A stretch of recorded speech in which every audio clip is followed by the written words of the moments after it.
Welcome. The show is in honor of the show for veterans, about veterans and their families, and we are honored to bring that to you.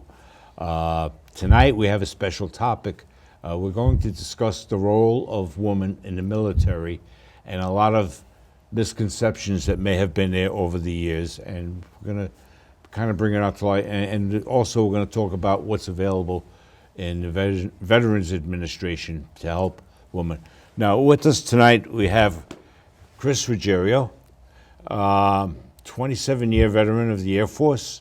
Yes, sir. And a very interesting job that she had. We'll talk about that in a while. Mary LaManna McClune.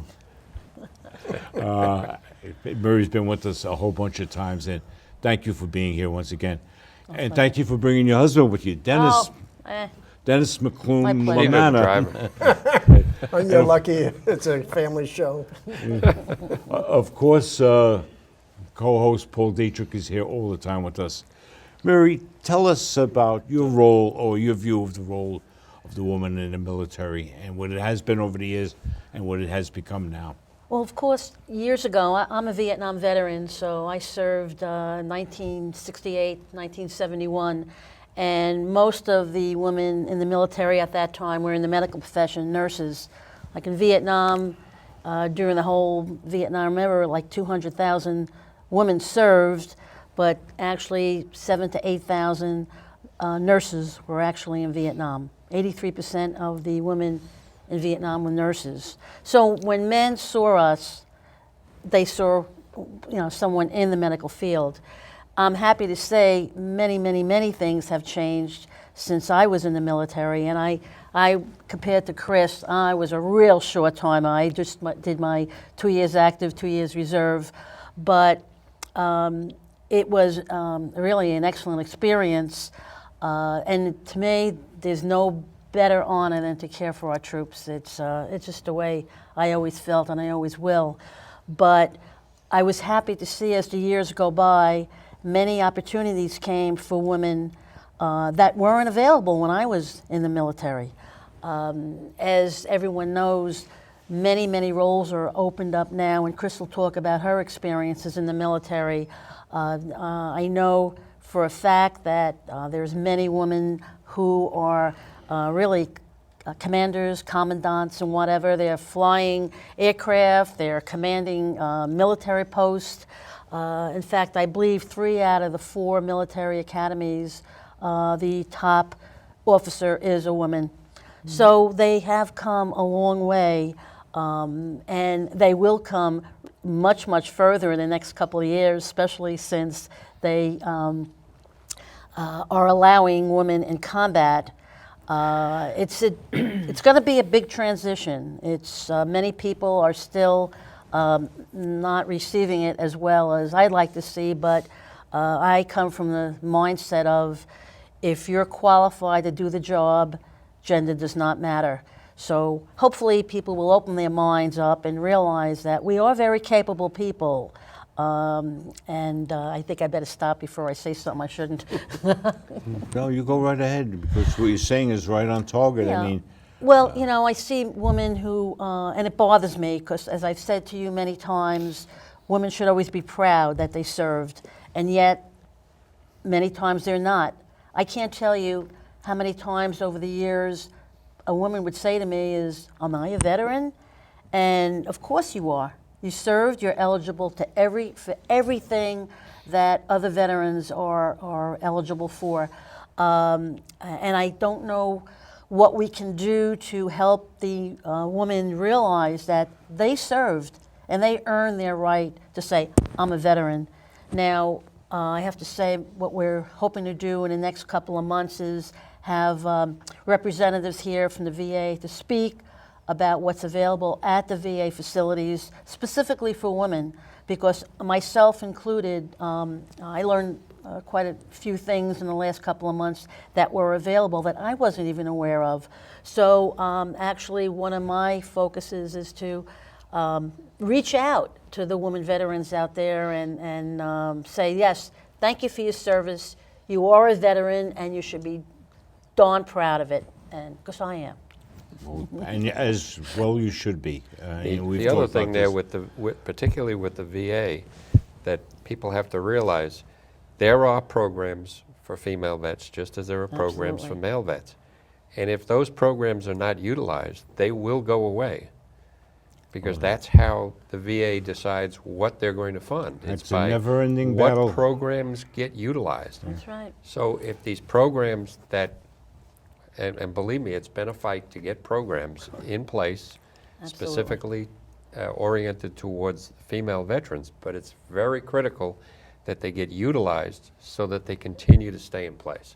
Chris, tell us about your time in the service. You were Air Force, am I correct? I was Air Force. I served from 1980 to 2007, 27 years. God bless. I was a boom operator, so I did air-to-air refueling.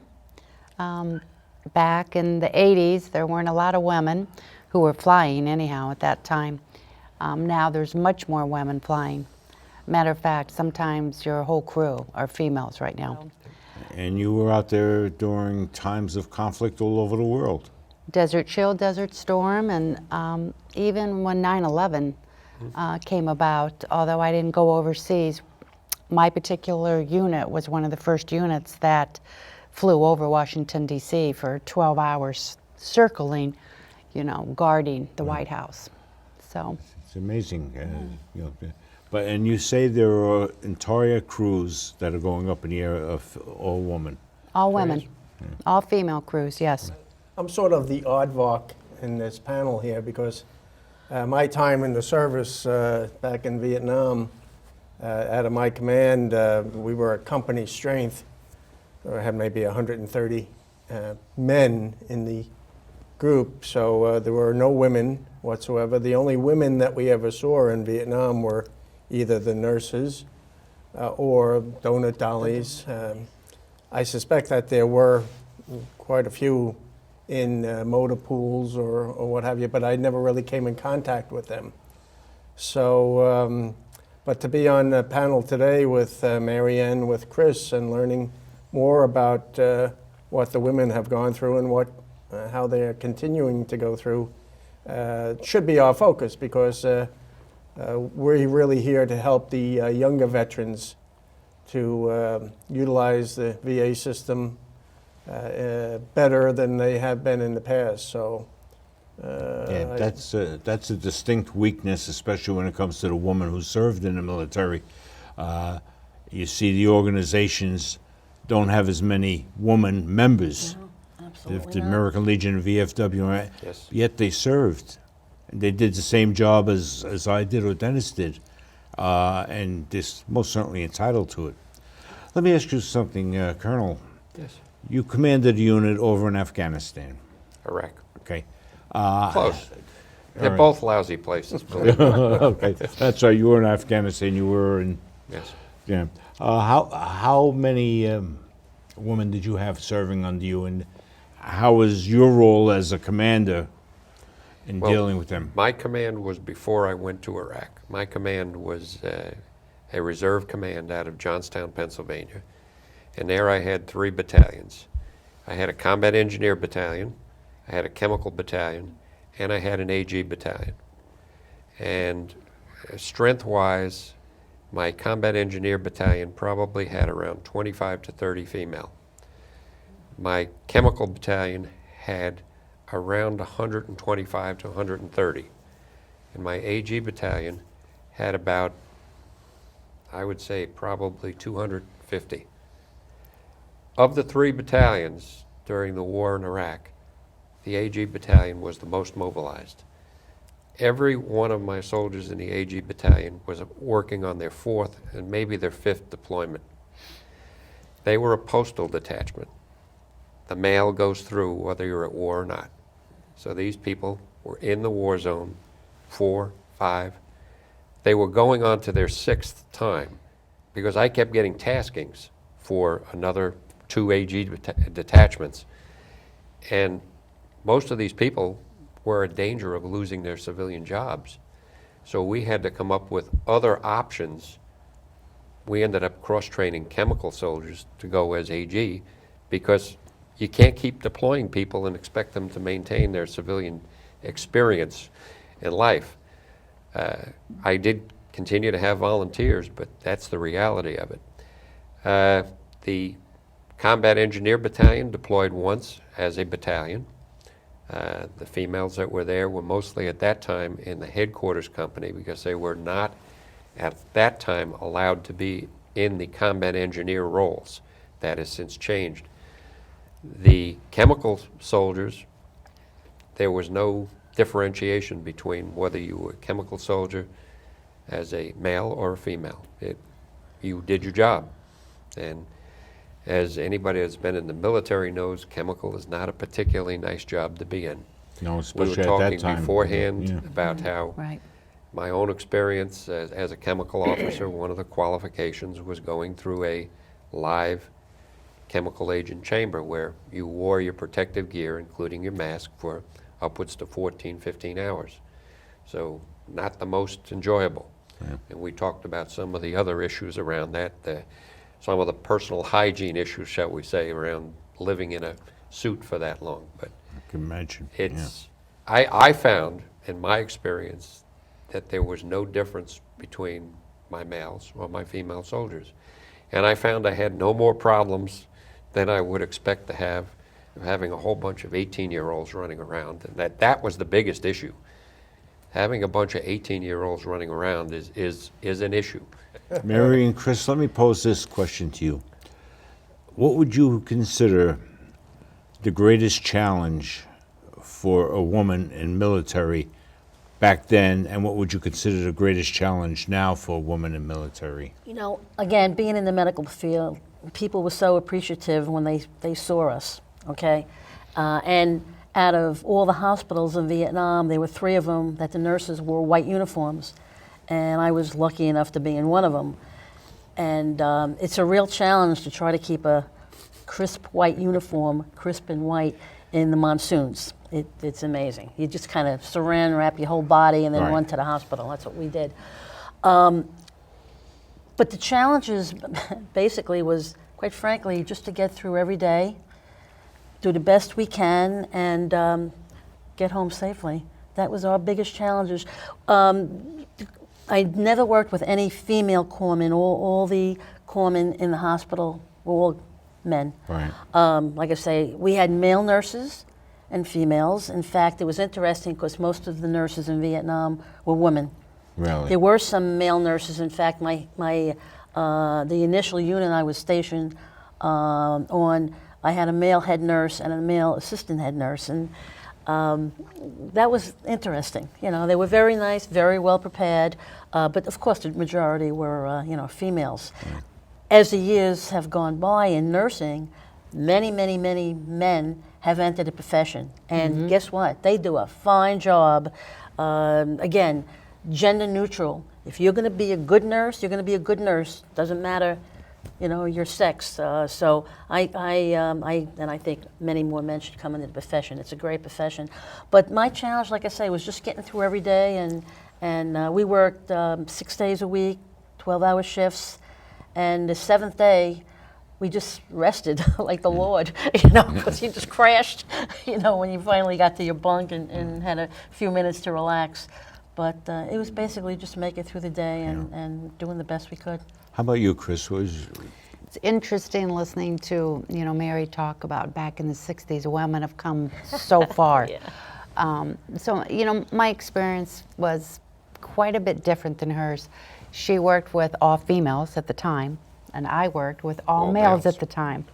So I think for me, the challenges when I first started in the 80s was just proving myself to the men that I could do the job.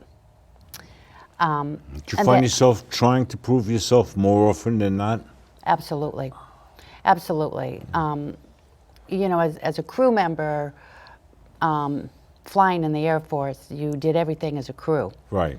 And women had to accept the way that men were, as far as sometimes their vulgar language, as a crew member, and some of the stuff that happens. Right. That most women probably would not have accepted, which could be one of the reasons why there weren't a lot of women flying at the time. But you know, it was, listen, that happens anywhere. But it was tough to prove yourself then. Now, like I had said earlier, there's probably all female crews now, so it's a little bit easier. I think, of course, I've been retired for 7-8 years now, but I think now, one of the challenges is that women are colonels and generals now, and some category of people do not like having a woman being their supervisors and commanders and stuff, and I think that's a challenge for some women. And even, you know, some of the members of the squadrons and stuff. But I even think that they're getting away from that a little bit because they're getting used to women being in the military, and it's great. I worked for a female 2-star in my civilian, in the reserve world, and I reported to a female 2-star in our wartime mission, which was South Korea. It was just the accepted thing. That was where at that time, that was where the females were allowed to serve. Right. She was in a support role in South Korea. She controlled the entire support command in South Korea. All of the supports, supplies, and things like that, she facilitated. And in peacetime, she was the reserve commander. That was it. So to me, it was, you know, that was just it. And it was very interesting, I thought. No, we talked about active duty. You know, I'm going to ask both Mary and Chris again because the show is really all about you. So, what is your view as to the greatest challenge that the retired vet or the vet who has served their time for a woman, what is the greatest challenge now? I think a lot of it has to do with what their profession was maybe before they went into the military. See, for me, I just went right back into a nursing job because that's what I was, and I continued my whole life as a nurse.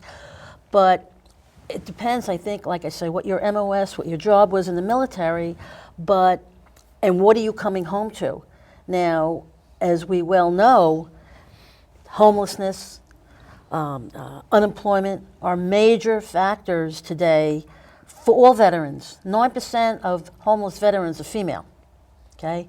Now, I'm happy to say that I think in the last year, we go up to the Midwinter Conference every January in Albany with the American Legion, and I think this past January was the first time the chairman of the homeless department said it's the lowest number he's seen in many, many years. And I can tell you for a fact, observing a lot of the companies who are really working above and beyond to hire veterans.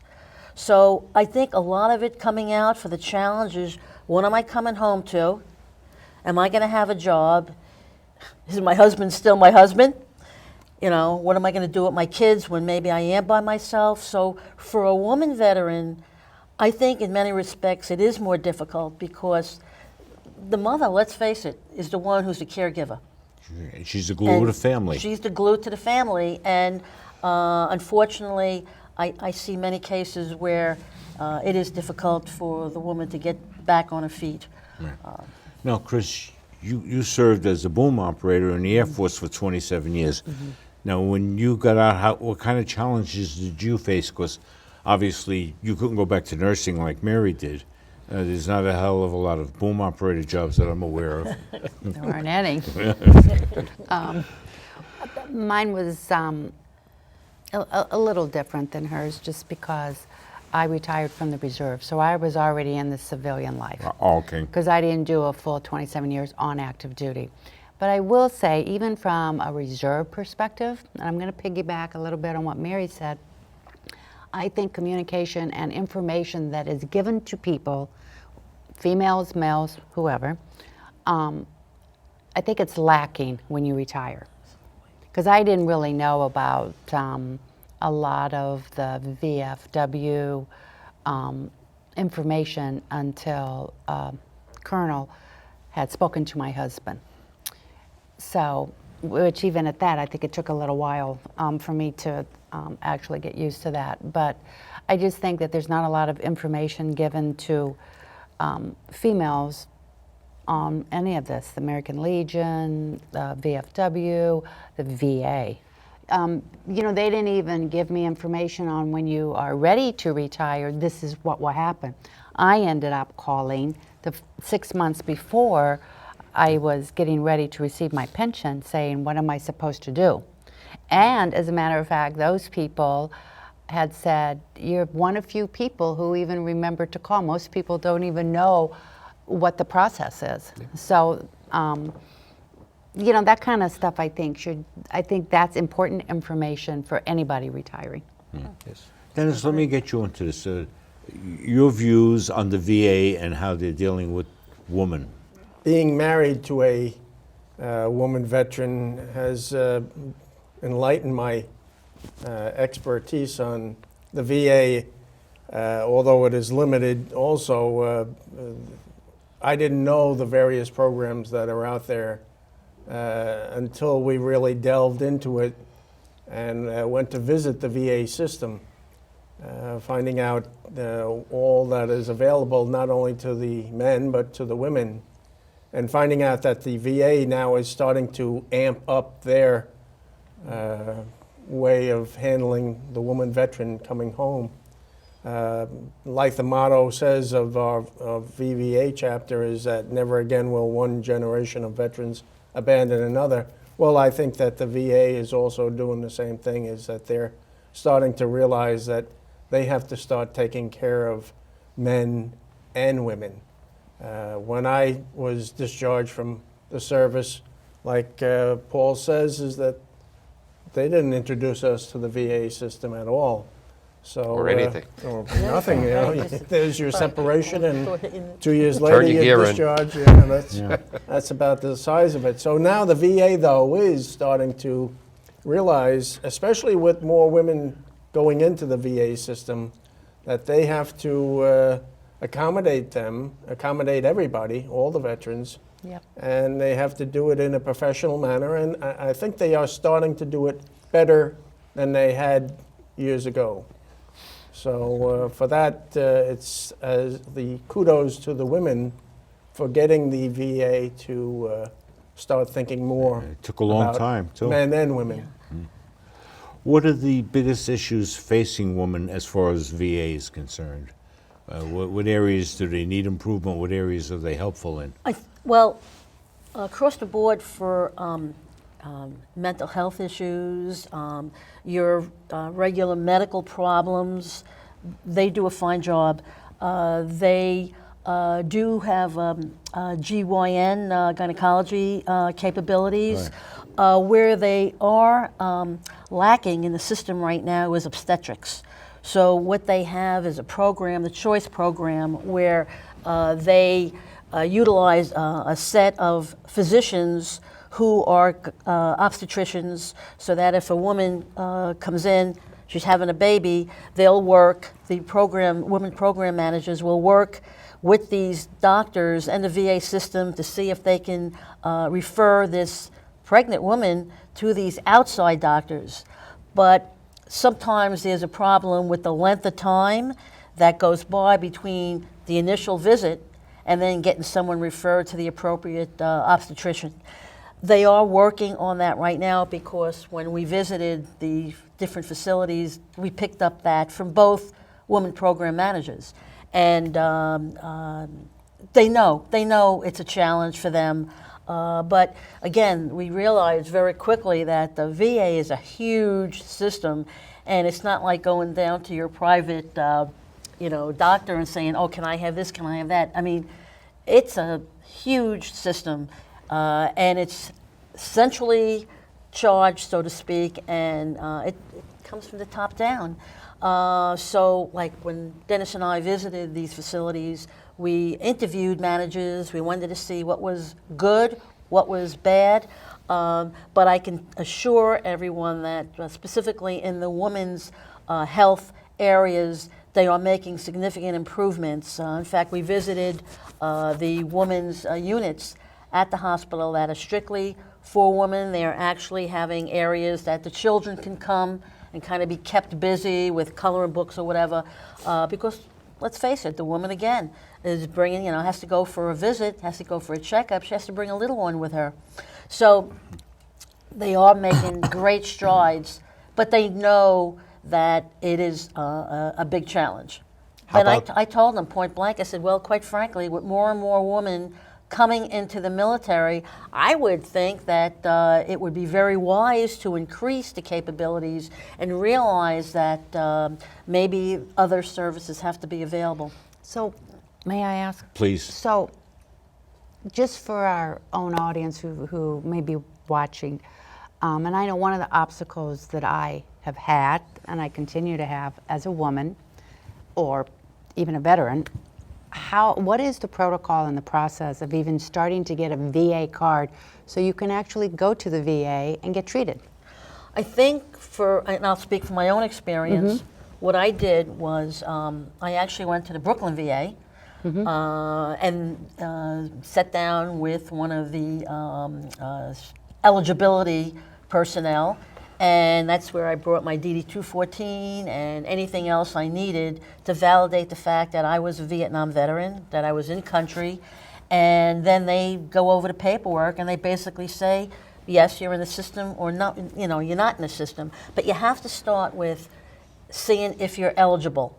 And people confused, and I don't want to say confused, but I think they have to realize there are two separate areas. The medical aspects and the care is one side, and eligibility Is and totally veteran separate. benefits is a completely separate entity. Now, do they have to work together? Absolutely. But you won't be able to receive the VA care if you're not eligible. And that's where I refer people to these personnel who are equipped with all the knowledge. And I will be the first one to say, I don't have the information, so I always refer the person to, like I say, the service offices.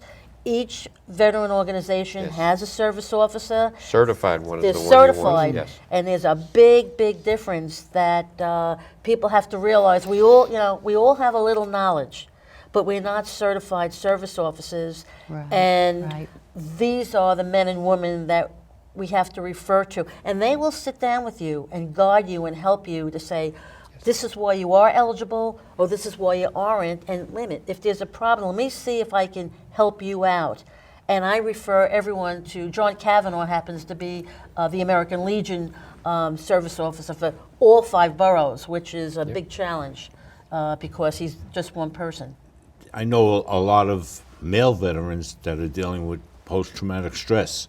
Yes. How does that apply to the female veteran? Is it any different? Exactly the same way. No, it's that's right. It's exactly Do the same they way. deal with other issues? We was speaking earlier before we came on camera about the military sexual trauma.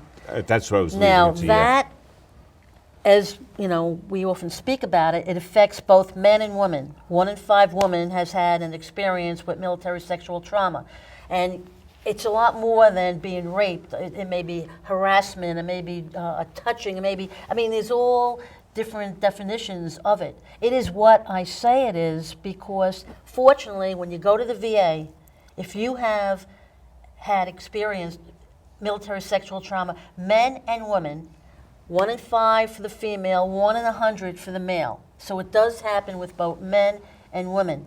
But if I, as a veteran, go to the VA, I will get free care for anything related to my military sexual trauma. But that's completely different than a claim. The military sexual trauma itself is the event. The post-traumatic stress disorder, Is that's what you're the suffering with. ramifications that the Right. veteran is suffering from Okay. because of the event. Well, I think we touched the tip of the iceberg here, and we'll be going forward having more shows to further discuss this, and all of the panel members here are always welcome back to do any show with us. Thank you. The show is in honor of, it's for veterans, by veterans, and their families, and we thank you for your service, and be healthy. Thank you. Thank you.